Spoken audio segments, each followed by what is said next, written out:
Hello and welcome back to another video. Buying this camera here was a mistake, and I am not upset about it. Let's go ahead and get into why that is, as well as how not all EF lenses are made the same. This is my Canon Rebel T5i. It is an 18 megapixel camera with a maximum image size of 5184 by 3456. Now, this is what I decided to upgrade to. This is a Canon 5D Mark III. This is a 22.3 megapixel camera with a max image resolution of 5760 by 3840.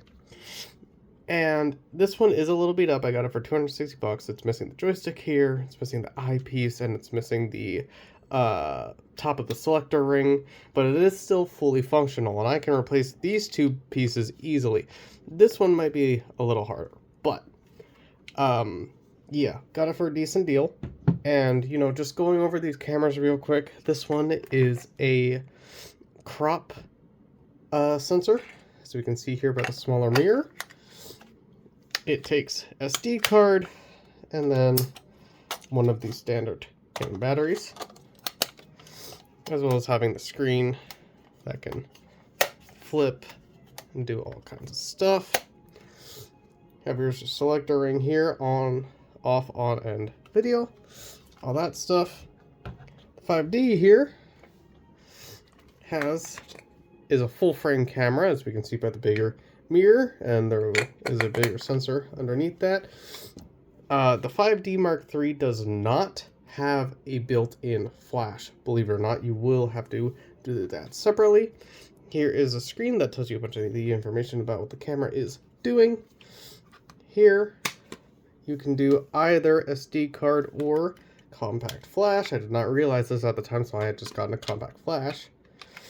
SD would have been much cheaper, but I digress. And then the battery, it's a bigger battery than the other camera, and it's also physically much larger as well. So this is when we get into the interesting part. This is a crop sensor camera. This, even though it's a Canon EF, is a crop sensor lens. Now, technically, the specification for crop sensor lenses for Canon is EFS. However, other third-party manufacturers did not always follow this to a T. If I go into video mode here, it'll display it, and it will show that the lens covers the entire thing. But let's go ahead and move this on over to the 5D Mark III, and this is just a standard EF mount. Okay, alright. Because it's a standard EF mount, it can go onto the camera itself just fine. But if we go into the view here, we can see that we have some vignetting here. That is because this is a crop frames lens with an EF mount. And believe it or not, this is extremely common across most third-party Canon lenses. So now the issue becomes, well, what is and isn't a crop frame lens? And your first thought might be to, well, let's look at the bottom glass. Thing is, this one is slightly bigger than this one, yet if we put this one onto the camera,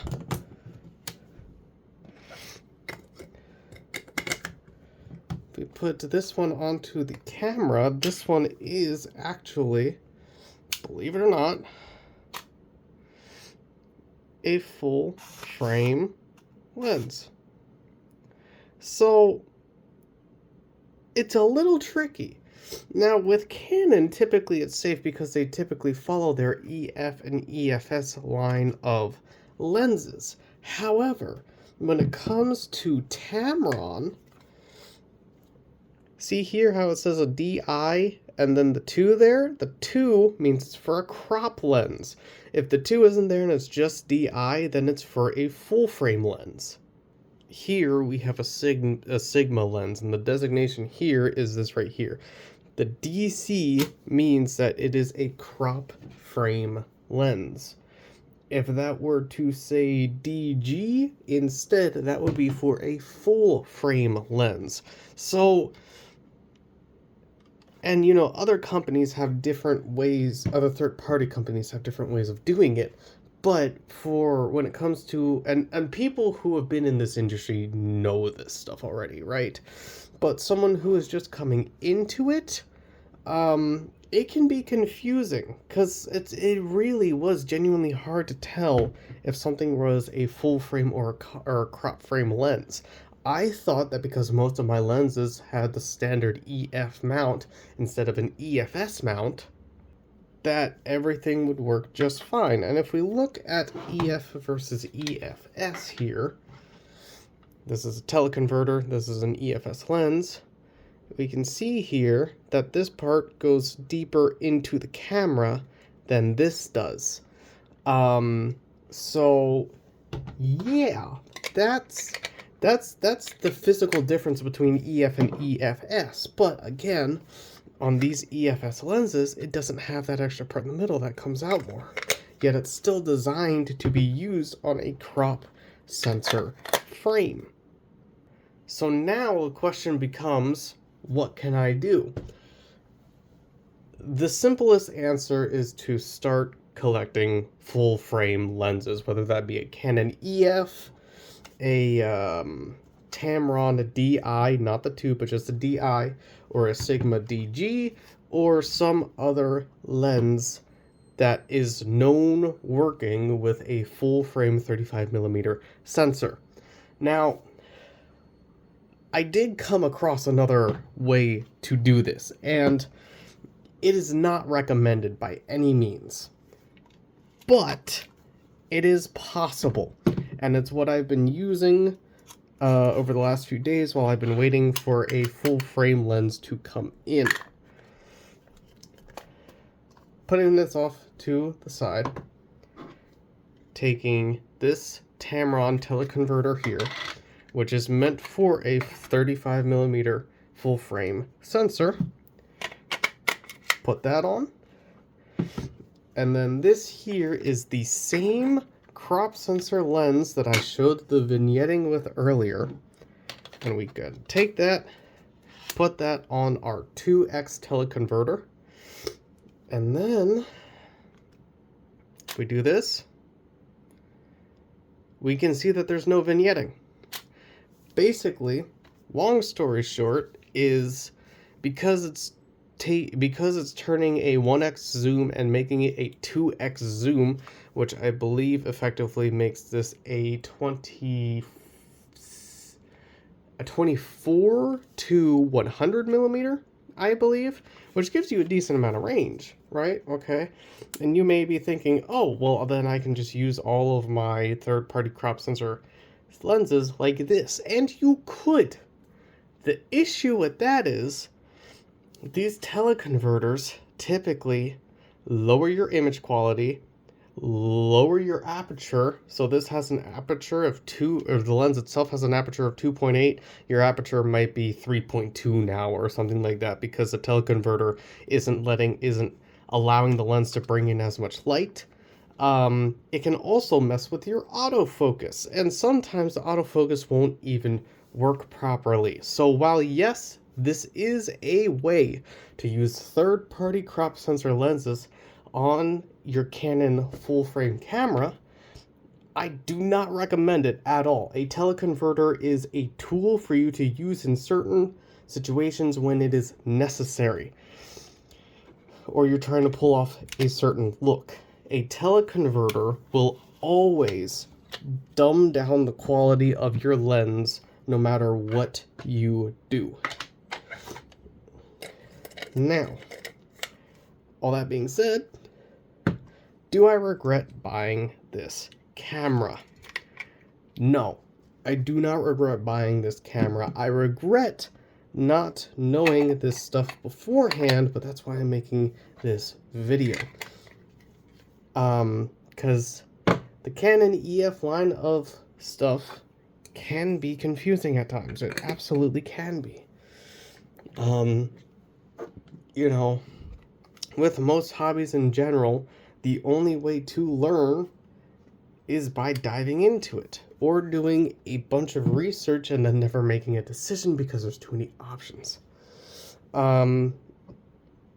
This is my second time falling into a trap like this, where I had not done enough research beforehand and got slightly burned by it, but this time it's actually having a decent outcome. I learned something new about the EF lens line. I learned the differences between full frame and crop frame lenses, and I am now learning what I need to do in order to use this camera to the best of its ability. Currently, the only really usable lens I can use with this thing at the moment is this Canon 50mm, and if you are looking for a lens, for a first lens to go with your full frame Canon EF camera, get a 50mm. They are $100. They are fantastic image quality. Aperture is 1.8 on this thing, and I've seen these go for as low as $50. Get a 50mm, and then look at something like a kit zoom lens if you're just getting into it. Then after that, go ahead and get a much better lens, because you know your camera body. You can have an amazing camera body and then just have a crap lens to go with it, and then all of your pictures aren't going to look as good. You want a nice lens to go with whatever camera body you have. T5i was a fun entry point because it allowed me to get all kinds of more budget oriented crop sensor lenses, while everything's still looking great. Because of the what's the word I'm looking for? Because of the ability of this camera. You know, it's only 18 megapixels. You know, it only had but so much. Not but so much, but you know, it was a smaller image resolution than what this had. It was less megapixels than what this has. Right? Okay. Cheaper budget lenses, you know, can still look great with this, but with something like this, you want better full frame lenses to go with it. Anyway, I digress. I could talk about this all day long, but that is the main points there. If you have any questions, please feel free to leave them in the comments. I'm more than willing to make another video about this type of thing. If you are someone with, say, a T3 or a T5 or a T5i, or a T7 or something like that, and you want to upgrade to a better camera, but you want to keep using crop frame DSLRs, if you have the budget for a 5D Mark III, get like a 77D or something like that. 77D has similar specs to this, but while still maintaining the crop frame, or the crop sensor rather. And then you can use your EFS lenses, with EF mounts, etc., etc. That's it for this one. Hope you guys enjoyed. Hope you guys learned something. Feel free to like and subscribe, and I will see you in the next one. Have a good one, guys.